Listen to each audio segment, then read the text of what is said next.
देश की आर्थिक राजधानी मुंबई से है, जिसके लिए 15 जनवरी की तारीख किसी अग्नि परीक्षा से कम नहीं होने वाली है, क्योंकि करीब 3 साल के लंबे इंतजार के बाद जब मुंबई के लोग अपनी लोकल सरकार चुनने के लिए घरों से निकलने वाले हैं और उनके सामने सियासी समीकरणों की एक उलझी हुई सी बिसात नजर आ रही है। लेकिन बीएमसी का इलेक्शन हमेशा ही दिलचस्प रहता है और इसीलिए सवाल यही है कि बीएमसी का बॉस कौन है। इस सवाल का जवाब हालांकि 15 जनवरी की वोटिंग देने वाली है।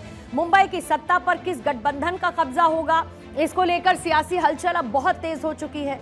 बीएमसी चुनाव अब सिर्फ नगर निगम का चुनाव नहीं रह गया है, ये तय करेगा कि देश की आर्थिक राजधानी की कमान आगे किसके हाथ में होने वाली है। हम बात कर रहे हैं बीएमसी की।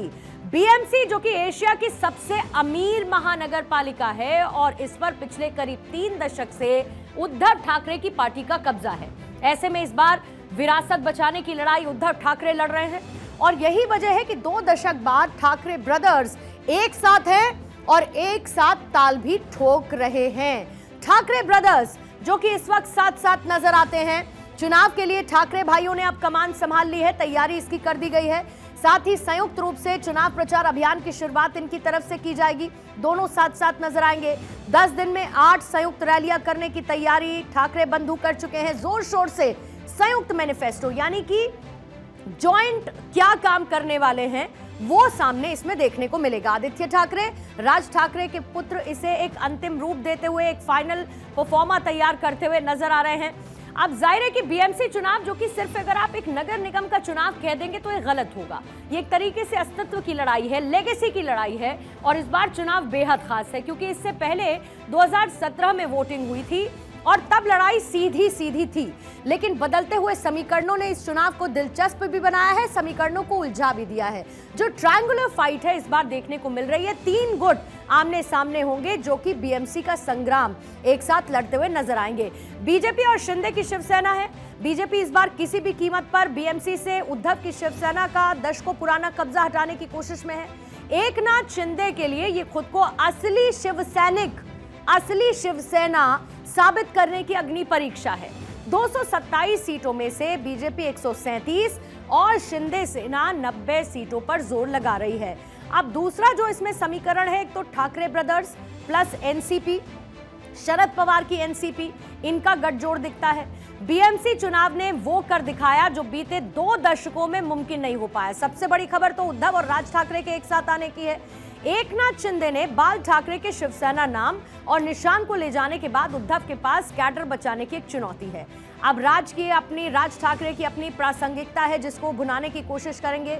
उद्धव की पार्टी 163 और राज ठाकरे की पार्टी यानी कि एमएनएस 53 और शरद पवार की एनसीपी 11 सीटों पर इस वक्त तालमेल कर चुकी है, जिसके लिए लड़ाई नजर आएगी। अब जो ट्रायंगुलर मोर्चा है उसमें तीसरा मोर्चा किसका है? कांग्रेस और वंचित बहुजन अघाड़ी का गठबंधन। ठाकरे ब्रदर्स के साथ आने के बाद उद्धव और कांग्रेस की राहें बीएमसी में जुदा हो गई हैं।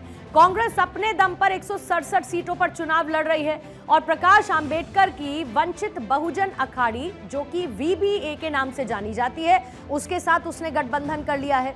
वीबीए यहां पर 46 सीटों पर चुनाव लड़ रही है। ये गुट धर्मनिरपेक्ष और दलित वोटों के सहारे पासा पलटने की फिराक में नजर आ रहा है। बीएमसी का चुनाव इस बार किसी रोमांचक थ्रिलर से कम नहीं है। 15 जनवरी को होने वाली वोटिंग के लिए मुकाबला ट्रायंगुलर भी है जिसने राजनीतिक पंडितों को भी उलझा दिया है। ऐसे में आप ये भी समझिए कि किस गठबंधन की रणनीति क्या है और क्या दांव खेलने की ये तैयारी कर रहे हैं। सबसे पहले हम बात करते हैं बीजेपी और शिंदे सेना की। बीजेपी और शिवसेना इस बार डबल इंजन के विकास और हिंदुत्व के एजेंडे पे साथ नजर आती है। महाराष्ट्र में हिंदुत्व का मुद्दा एक बार फिर से सरफेस पर आता हुआ नजर आया है, ठीक बीएमसी के चुनावों से पहले। और ऐसे में बीएमसी की लड़ाई से पता चलेगा कि असली शिवसेना और मुंबई की विरासत किसके पास है, क्योंकि बीएमसी की सत्ता पर अभी तक इतिहास के लिहाज से आप देखेंगे तो शिवसैनिक ही बैठे हुए नजर आए हैं। मराठी वोटों के बिखराव को रोकना है, बीएमसी पर कब्जा जमाना है, ये मेन टारगेट है। फोकस बहुत क्लियर है इनके कोलिशन का जिसमें साथ साथ नजर आएंगे। अब ठाकरे ब्रदर्स की बात करते हैं। मराठी वोटों के बिखराव को रोकने के लिए दोनों का साथ आना एक तरीके से गेम चेंजर के तौर पर देखने को मिलेगा, ताकि जो मराठी वोटर्स हैं वो बटे ना। अब साथ ही दूसरी इंपॉर्टेंट बात कि 17 साल का एक लंबा इंतजार जिसके बाद ये लोग साथ साथ नजर आए। कांग्रेस ने एमवीए महाविकास अघाड़ी से अलग होकर प्रकाश अंबेडकर की वीबीए के साथ एक नया मोर्चा संभाल लिया। ये तीसरा जो मोर्चा देख रहा है फिलहाल। दलित, मुस्लिम और उत्तर भारतीय वोटों को एकजुट करने की कोशिश कांग्रेस और वंचित बहुजन अखाड़ी यानी वीबीए करती हुई नजर आएगी। जिस भी पाले में सेंध लगाएंगे, जीत हार का समीकरण ये बदल सकते हैं और इसीलिए बीएमसी का चुनाव इंपॉर्टेंट माना जा रहा है। अब बीएमसी की लड़ाई से पता चलेगा असली शिवसेना, मुंबई की विरासत किसके पास नजर आएगी। लेकिन इसको लेकर तैयारियां पार्टियों की तरफ से, जो अलग अलग मोर्चे बने हैं उनकी तरफ से पुरजोर कोशिश जमीन पर की जा रही है। बीएमसी में बीजेपी का वजूद समय के साथ काफी मजबूत हुआ। मसलन 1980 और 1990 के दशक में जहां पर बीजेपी शिवसेना के जूनियर पार्टनर के तौर पर थी।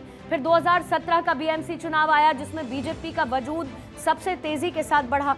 2017 के समीकरण क्या थे आपको पहले वो बता देते हैं, यानी बीजेपी अपने लिए क्या स्ट्रॉन्ग पॉइंट देख रही है। साल 2017 में बीएमसी यानी कि उसका समीकरण क्या था इन चुनावों का, जिसमें शिवसेना के पास 84 सीटें आई थी, बीजेपी के पास 82 सीटें थी, कांग्रेस के पास 31 सीटें थी, एनसीपी के पास 9 सीटें थी और एमएनएस के पास 7 सीटें। अब इसमें इंपॉर्टेंट बात क्या है कि ये जो दो पार्टियां हैं ये बटी नहीं थी, शिवसेना और एनसीपी बटी नहीं थी। अब इसमें शिवसेना जो है उसमें अब साथ साथ राज ठाकरे और नजर आ रहे हैं, साथ ही उद्धव ठाकरे भी नजर आ रहे हैं। यानी सबसे तेजी के साथ ये बढ़ता हुआ 31 सीटों पर छलांग लगाई गई। यहाँ 82 सीटें बीजेपी ने ऐसे में जीत ली थी। अब जो शिवसेना की 84 सीटों के लगभग बराबर नजर आती है, 84 82 2 सीटों का इसमें अंतर है। जो गैर मराठी और प्रवासी मतदाता हैं उसके बढ़ते समर्थन की वजह से बीजेपी बीएमसी में एक स्वतंत्र शक्ति, इंडिविजुअल पावर के तौर पर उभरकर सामने आई है। जो कांग्रेस की 31 सीटें थी 2017 के समय बीएमसी के चुनावों में, एनसीपी 9 सीटों पर और एमएनएस 7 सीटों पर थी। दरअसल 2017 में शिवसेना एनसीपी की टूट नहीं थी जिसका मैंने जिक्र किया। आज शिवसेना एनसीपी 2 भाग में बटी हुई नजर आती है। अब लेकिन सवाल एक इंपॉर्टेंट है, सवाल ये है कि अब की बार बीएमसी में किसका राज होने वाला है। 15 जनवरी को वोटिंग के बाद 16 जनवरी को ये तस्वीर पूरी तरीके से साफ हो जाएगी। मुंबई की सत्ता किसके हाथ में जाएगी, देश की आर्थिक राजधानी पर कौन सा गठबंधन अपना परचम लहराएगा, इसके लिए 16 तारीख का करना होगा इंतजार।